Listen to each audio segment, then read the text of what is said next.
Hello and welcome to my channel. Bhakti Sangeet hai. Like and comment the video, this is more valuable for my channel.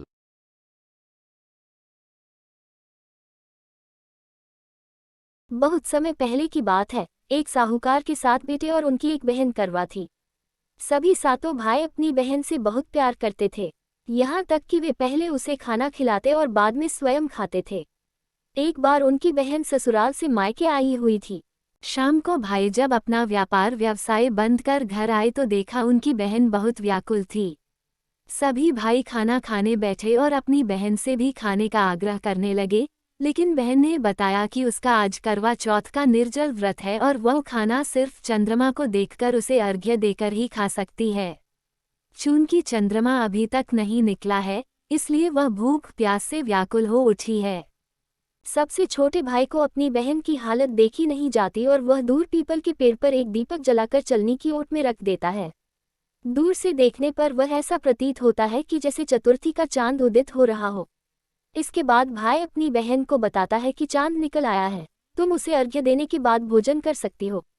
बहन खुशी के मारे सीढ़ियों पर चढ़कर चांद को देखती है, उसे अर्घ्य देकर खाना खाने बैठ जाती है। वह पहला टुकड़ा मुंह में डालती है तो उसे छींक आ जाती है।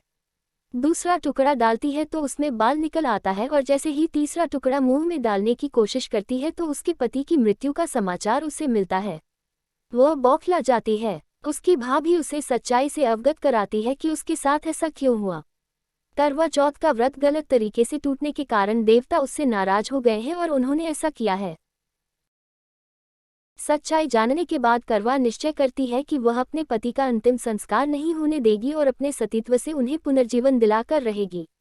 वह पूरे 1 साल तक अपने पति के शव के पास बैठी रहती है, उसकी देखभाल करती है। उसके ऊपर उगने वाली सुईनुमा घास को वह एकत्रित करती जाती है। 1 साल बाद फिर करवा चौथ का दिन आता है। उसकी सभी भाभियां करवा चौथ का व्रत रखती हैं। जब भाभियां उससे आशीर्वाद लेने आती हैं तो वह प्रत्येक भाभी से यम सुई ले लो, पेय सुई दे दो, मुझे भी अपनी जैसी सुहागिन बना दो, ऐसा आग्रह करती है। लेकिन हर बार भाभी उसे अगली भाभी से आग्रह करने का कह चली जाती है। इस प्रकार जब छठे नंबर की भाभी आती है तो करवा उससे भी यही बात दोहराती है। ये भाभी उसे बताती है कि चूंकि सबसे छोटे भाई की वजह से उसका व्रत टूटा था, तब उसकी पत्नी में ही शक्ति है कि वह तुम्हारे पति को दोबारा जीवित कर सकती है। इसलिए जब वह आए तो तुम उसे पकड़ लेना और जब तक वह तुम्हारे पति को जिंदा न कर दे, उसे नहीं छोड़ना। ऐसा कहकर वह चली जाती है। सबसे अंत में छोटी भाभी आती है। करवा उनसे भी सुहागिन बनने का आग्रह करती है, लेकिन वह टालमटोली करने लगती है। इसे देख करवा उन्हें जोर से पकड़ लेती है और अपने सुहाग को जिंदा करने के लिए कहती है। भाभी उससे छुड़ाने के लिए नोचती है, खसोटती है, लेकिन करवा नहीं छोड़ती है।